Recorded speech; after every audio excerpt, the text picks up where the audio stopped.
asalaamaaleykum mbokk internautes yi mbokk téléspectateurs yi safoo di seetaan TMS TV dal leen ak jàmm si seen télévision buy feeñal li nëbbu tey nag ñu ngi fii ci centre culturel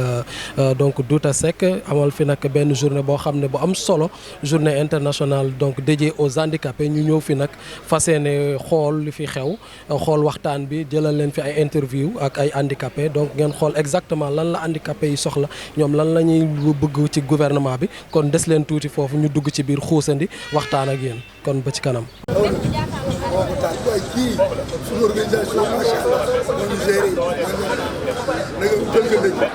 soxna si ñu ngi lay ziar di la dara ci TMS TV tur beeg sant. Khady Ba laa tudd. Fédération des associations de personnes handicapées bu Guédiawaye. journée bi célébration bi li ma ciy wax rek mooy am na sens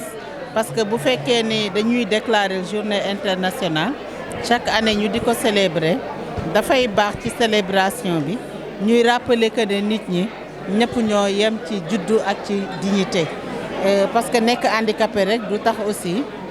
ba mu am benn disparité quand même wala ñu bañ leen a ràññee il faut que ñu fàttali nit ñi à chaque année que ne ci société bi lañ bokk que ne contraintes yi nii lañ mën a def pour redresser ko. du journée boo xam ne rek da ngay ñëw nga fecc lekk naan dem mais ñuy def état des lieux comme ni ko fédération tey taxawalee waa. est-ce que amul ay yenn doléances yoo xam ne di ngeen ko doon bëgg a saytu par rapport ak autorité sénégalaise par rapport ak doléances yi je pense que le président Yatma Sànq ci déclaration wax na ko ku ko déglu bu baax xam ne problème yëpp touché na ko parce que la question du handicap dafa transversale soo ñëwee ci santé mi ngi fa. nga ñëw ci accessibilité mi ngi fa nga ñëw ci yeneen domaines yi toutes les activités de la vie mi ngi ci donc ñun problème yi yëpp dafa lié peut-être à l'accessibilité wala à l'éducation bi nga xam ne c'est la base de tout parce que dama koy faral di wax l'éducation c'est la base de tout te bu état ne tous les enfants doivent aller à l'école foofu égalité bi dafa formel ñëpp la war a dal seen kaw mais nag bu ñu demee ci système éducatif bi prévoir ñu dara pour le handicapé bi nga xam ne sourd-muet la wala dafa aveugle parce que ki nga xam ne mi ngi ci salle de classe bi doo ko tegalee tableau gisu ko dafay soxla méthode Braille donc laaj na ñu accompagner le système éducatif bi nga xam ne l'éducation c'est la base de tout. sama dernier mot moom mooy ñu jéem a def li nga xamante ne c'est l'application des droits. parce que fi mu nekk nii je pense que dañu nekk ci approche droit nekkatul lu ñuy ñaan mais fexe nañ ba mu nekk ci ay loi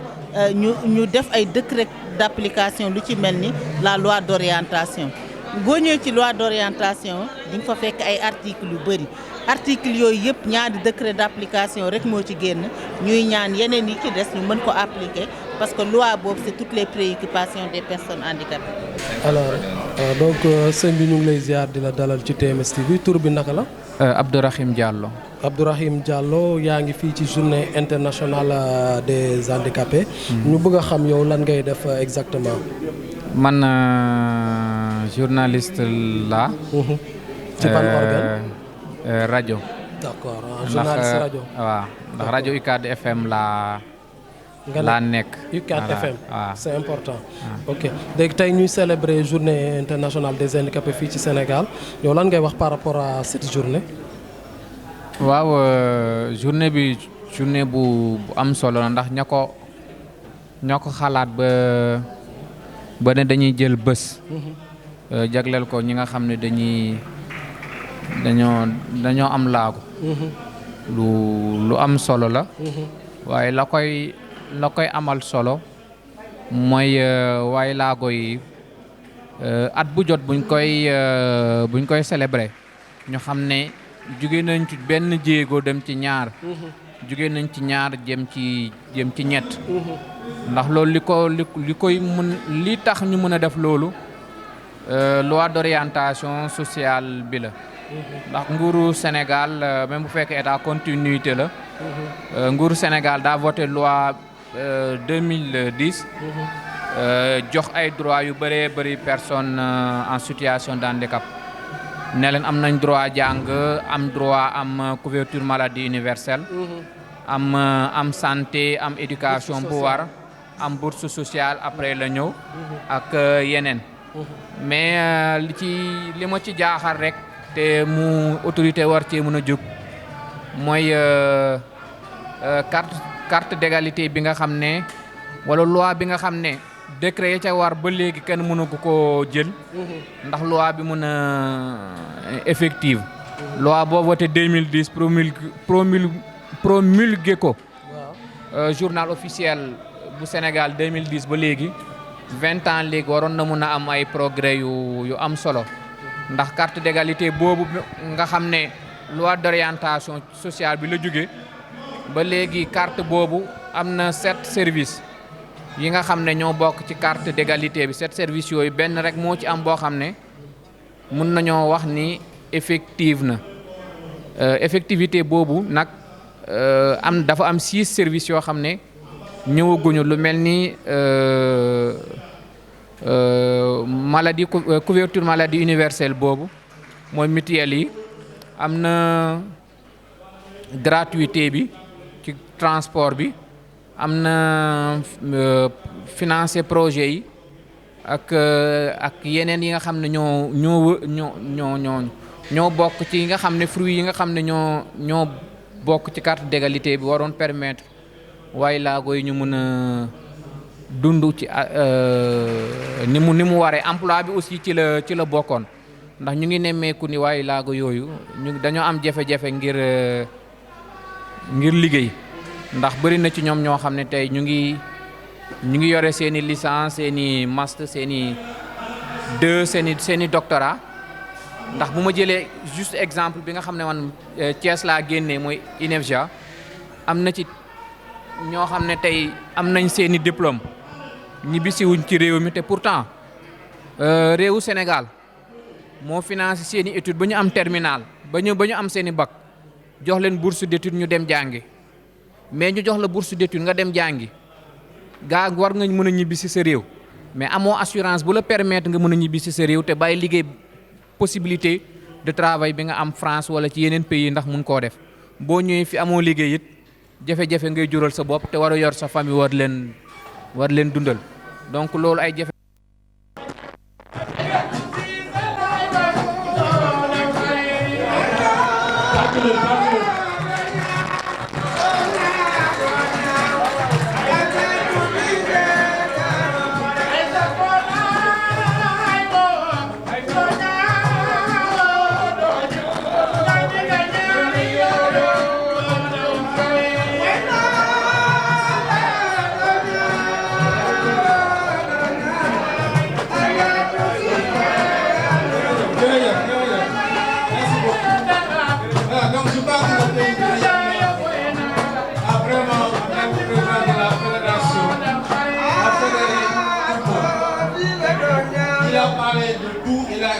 pour tout le monde.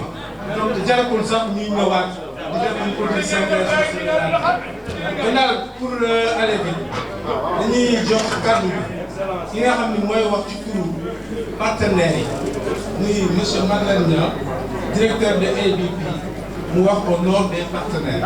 donc nous allons donner la parole à monsieur Madeleine Niang au nom des partenaires.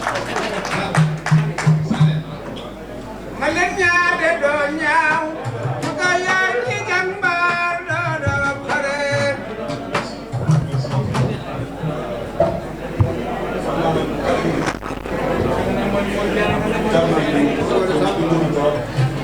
ndax bokk bi xas na ba solo te gën naa ni xas naa yoon ñu bokk bi solo waaye mënuñu woon ñàkk ko ndax dafa ni cër bés bu toll ñu toll ba suñu handicap bi ñu laaj ñu sànni ci kàmm kon nag bu ma may dund nag ndax waaye mënu ma bañ a beral nuyoo ki nga xamante ne moo fi toogal ministre de la santé et de l'action sociale muy le docteur Sarr accompagné de madame la directrice générale de l'action sociale le sous-préfet de Dakar tey itam ki nga xamante ne moo fi toogal assemblée nationale muy honorable député Mandiaye beral itam nuyoo son excellence l'ambassadeur de la République d'Iran au Sénégal ak mboolem organisation personnes handicapées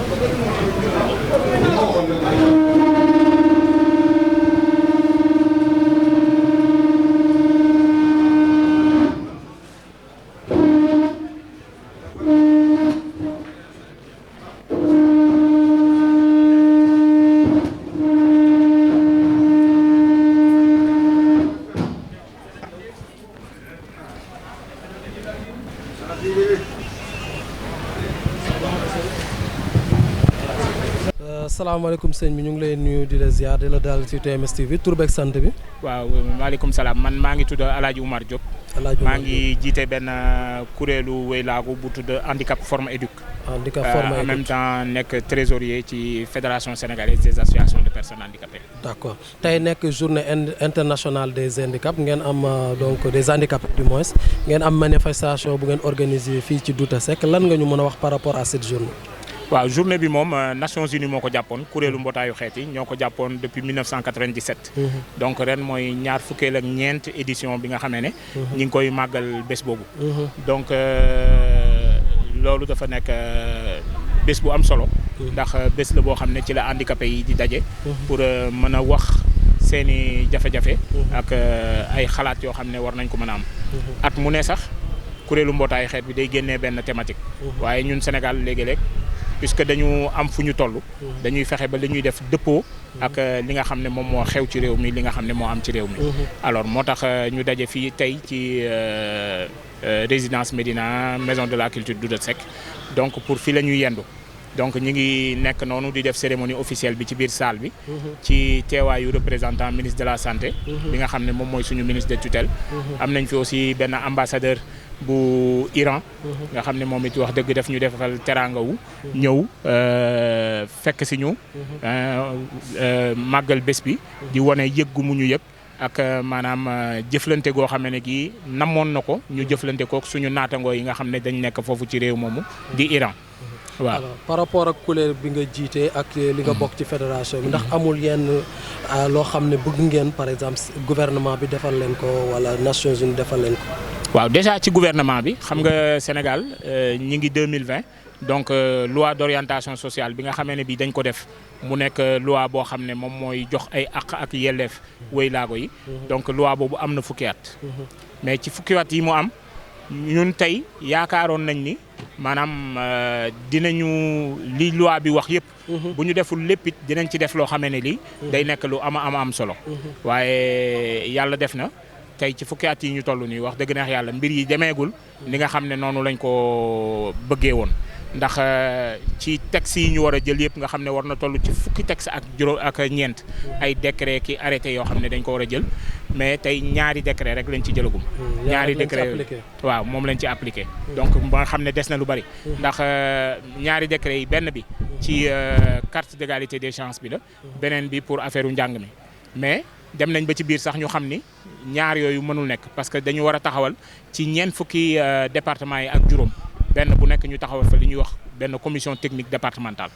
mais gis nañ ni boo bëggee ci 45 départements yi ñeent fukki départements yi ak juróom nga bëgg benn bu ci nekk nga def fa ñaari commission technique dafay xaw a métti waaw donc finalement ñu mujj ko tënk def ko benn rek boo xam ne moom mooy lijjanti yooyu yëpp mais tey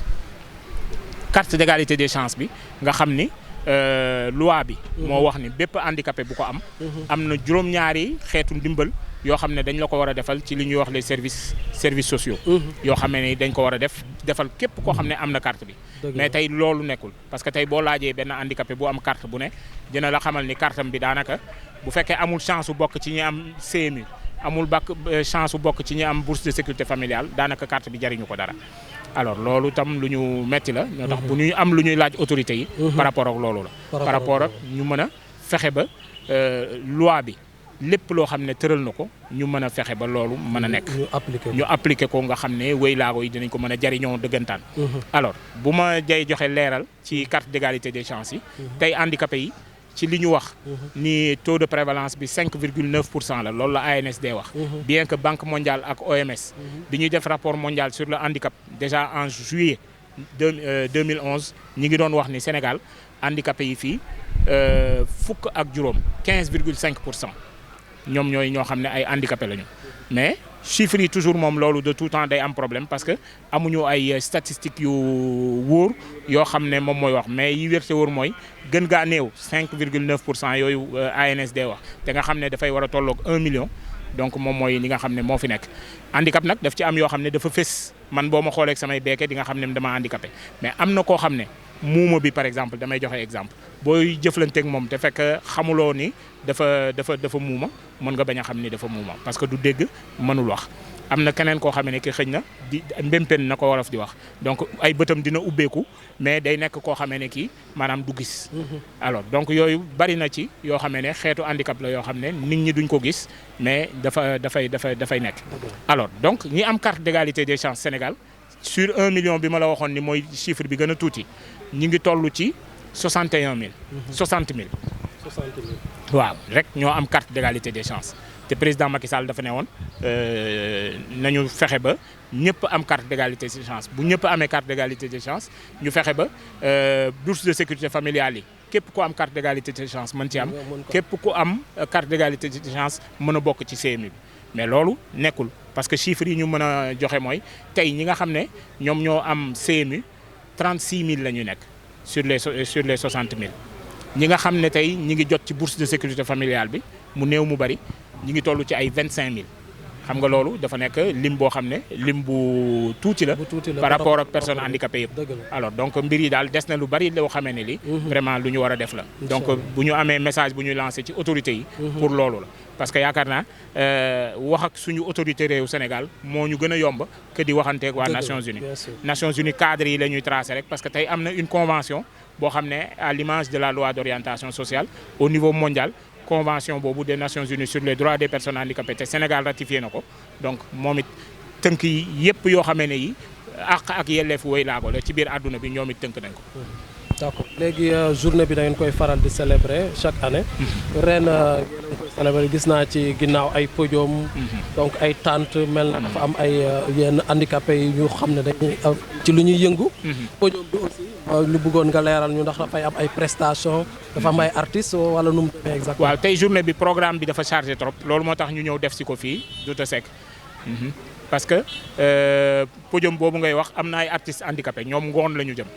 am na ay artistes yoo xam ne ñoom ñëpp handicapés lañu. donc ngoon la ñu jëm ñu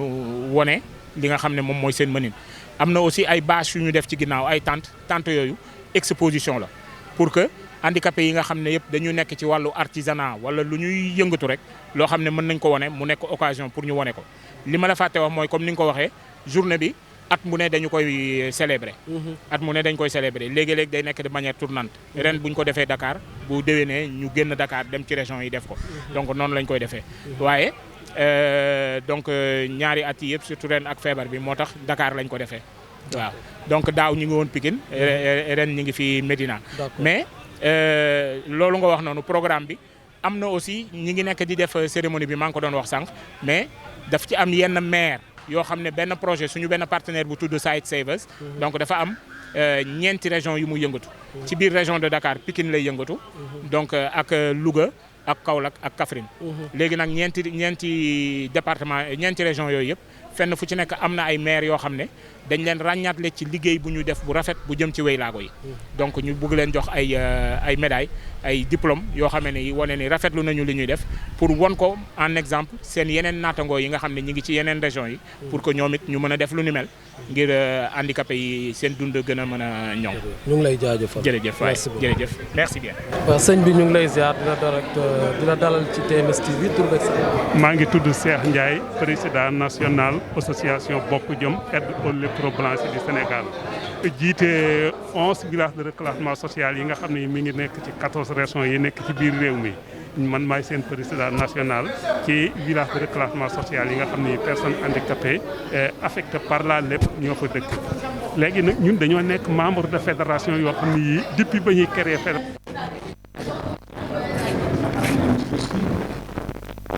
sénégalaise de association personnes handicapées bon léegi fédération boobu aussi mi ngi am ay financement mi ngi am itam ay bailleurs de fonds yoo xam ni ñi ngi leen di financer te ñun suñu village de reclassement social yi léegi gisaguñu lu mel noonu moo doon wax nag le président fédération ak ñi nga xam ne ñi ñoom ñoo nekk ci kaw daal nañuy def ba jàppale village de reclassement social yi nga xam ni ñoo nekk ci biir réew mi loolu daal moo doonoon sama waxtaan tey waaw ndax dañoo am bis boo xam ne bii muy le 3 décembre boo xam ne bii ñun personnes handicapées yëpp ñoo ko bokk bon am nañ nag ñun suñu bis boo xam ne bii mooy journée mondiale des lépreux kooku itam ñu ngi koy def dimanche bi mujj ci weeru janvier at mu jot mu ne waaye lii day bis boo xam ne bii ñun képp ku doon personne handicapée rek am nga ci wàll am nga ci itam loo war a wax loolu moo taxoon tey may wax daal di ñaan ndimbal itam di ko commencé ci le président fédération di ko jaarale ci ministre de la santé de l'action sociale ñoom itam ñu geestu village de reclassement social yi ak jafe-jafe yu bëree bëri. su ma nuyoo ñëpp ñu fi toog kilifa yi je pense que aajuwul may dellu si waat ci tur yi mais dama leen bëgg a wax rek ni monsieur le ministre de la santé dafa jógoon pour ñëw présider séance bi waaye dafa am problème mu Covid bi nga xam ni moo ko tax mu toog pour régler ko donc ce qui fait que tey jii wax na ma naa leen wax ni après journée bi dina def de telle sorte que fédération bi dina leen recevoir pour que ñu xool li nga xam ni moom la ñu waxtaan fii ci journée bi donc lii lu am solo la pour moom parce que même ci période Covid bi daf ñu doon wax tout le temps ni bàyyi leen xel ci cible handicapé yi donc loolu pour mottali rek ni empêchement moo tax ñëwul tey waaye si loolu weesoo dañuy wax ni état bi am na jéego yu am solo yi nga xam ni def na ko ci wàllu handicap depuis loi d'orientation sociale bi gis nañu ni produire nañu les cartes d'égalité des chances carte yooyu nag mi ngi fii naam xëy na doyul mais dinañ ko gën a yokk ba nga xam ni ñiy dund ak handicap dinañu gën a gis seen bopp non seulement dinañ ko gën a yokk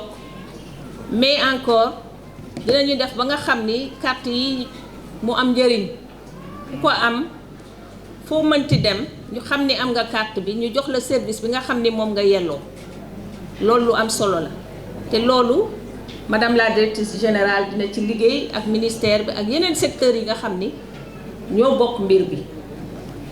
li ci des li moom mooy ni am nañu ay points focaux yi nga xam ne dañ ko teg ci ministère yu nekk pour que aussi handicap ñu dugal ko ci politique publique yi bañ leen a fàtte loolu lu am solo la am na aussi benn plan national handicap 2017 2021 bi nga xam ne defoon nañ ko ñu ngi koy dérouler loolu won na leen ni am na ay jéego yu am solo yi nga xam ni ñu ngi koy def par rapport ak plan boobu conseil présidentiel bi waroon na am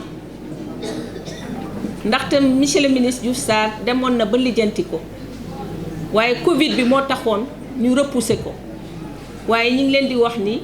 conseil présidentiel boobu président taxaw nañu pour que mu am pour que handicapés yi ñu mën a toog ak secteur yëpp yi nga xam ne ñoo seq mbir bi parce que problème mu handicap problème multisectoriel la ministère de la santé am na ci wàll mais yeneen ministères yi tamit am na ci wàll te fileeg ñun ñëpp boolewuñu doole yi pour que ku ci nekk li nga ci war a def nga def ko ci toujours dina am dara lu manqué donc conseil présidentiel boobu lu am solo la yaakaar naa su amee dina am aussi lu bëri li nga xam ni dinañ ko gën a yokk lu ci topp moom mooy ni carte d'égalité des chances yi doyul loolu natt nañ ko dinañ ko gën a yokk ba nga xam ni ku ci nekk dina mën a jot ci carte yooyu handicap nag du feebar mais dafa jóge ci résultat feebar ak interaction environnement bi te du nekk lenn li nga xam ni kenn jomb na ko ndax tey mën nga nekk handicapé mën nga bañ a nekk handicapé tey suba nga nekk handicapé donc dafa nekk lenn li nga xam ni dafa war a soxal ñëpp te je pense que gouvernement bi ci loolu la nekk boobu ba léegi ñu ngi essayer di améliorer li nga xam ni moom la ñu def donc li am solo moom mooy ni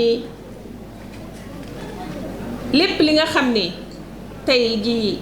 waxtaan nañ ko fi ñun service ministère de la santé yi dinañ ko càmbaraat xool ko liggéeykat ñi ngi ko war a liggéey président ndax ñu am ci résultat ministère tamit jàpp na ni yëf yi dafa war a gën a dox te ñi ngi nekk ci yoon bi nga xam ni dinañ ko gën a doxal